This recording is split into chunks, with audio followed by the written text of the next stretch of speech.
ታስቀድሳላችሁ ግን ታስቀድሳላችሁ አብዛኛው ሰው እኮ ያስቀድስም ቲክቶክ ላይ ነው እኮ ያለው ቲክቶክ መጠቀም ኃጢያት ነው አይደለም እምላችሁ እስከ ሌሊቱ 9 ሰዓት ድረስ ቅዳሜ ቲክቶክ ላይ ከሆንክ አንተ ከእግዚአብሔር መንፈስ የራቅ በደለኛ ነህ አንቺም እንደዛ ቁጭ ብሎ ነው እኮ የሚገርመኝ ቲክቶክ አይቼ ባላቀም ሰዎች አንዳንድ እየቆነጠሙ የሚልኩልኝ አለ ተኝታ ቁጭ ብላ 40 ሰው ይሰማታል እሺ ጋይስ ደግሞ የሚሉታል አሁን ደግሞ የመጡት ጋይስ ዳሉ ጋይስ እንደ ፋሽን መሆኑ ነው ጋይስ እንግሊዘኛ ነው ድሮ ሳስተምር እንግዲህ ደግሞ አሁን ያኔ ትዝ ይለኛል ሳስተምር ማይ ጋድ ይል ነበር ማይ ጋድ ከዛ አሜሪካኑ ወደ ማይ ጋሽ ይለውጠዋል አንተ ደግሞ የኔ ጋሽ ይበል ይያልኩ ሳስተምር ነበር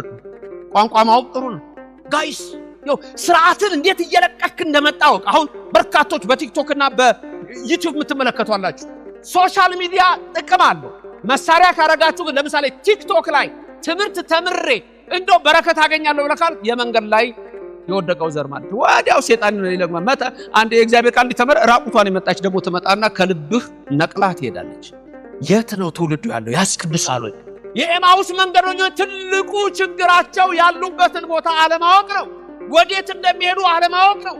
በለተ ሰንበት ካላስቀደሳችሁ ጧት ማታ ቤተክርስቲያን ካልተሳለማችሁ የኮቪድ ጊዜ አታስታውሱ ቤተክርስቲያን አልናፈቃችሁ እዚህ እንኳን ብዙም አይደለም በውጭው ሀገር በተለይ ባሰ እዚህም ቢሆን ቤተክርስቲያን ለመሄድ አንዳንዴ እኮ ንስሐ ሳትገባ ልትነጠቅ ትችላለህ ወዴት ነው የምትሄደው ኢየሩሳሌምን ትቶ ኦርቶዶክስ ተዋሕዶ ቤተክርስቲያንን ትቶ ሰማያዊት ኢየሩሳሌም ይችናል አባታችን የእመቤታችን ቅዳሴ ለፍልሰታ ሲቀድሱ መጨረሻ አዳፌ ነፍስን የአባ ሕርያቆስ ሲሉት አልሰማችሁ ኦ አንተሙ ሕዝበ ክርስቲያን በከመ ተጋባይክሙ በዛቲ ዕለት ከማሁ ያስተጋባይክሙ በደብረ ጽድቅ ወበኢየሩሳሌም ጋዚት በሰማያት ዛሬ በዚህ ቀን ተሰበሰባችሁ እናንተ ሕዝበ ክርስቲያን ሁላችሁ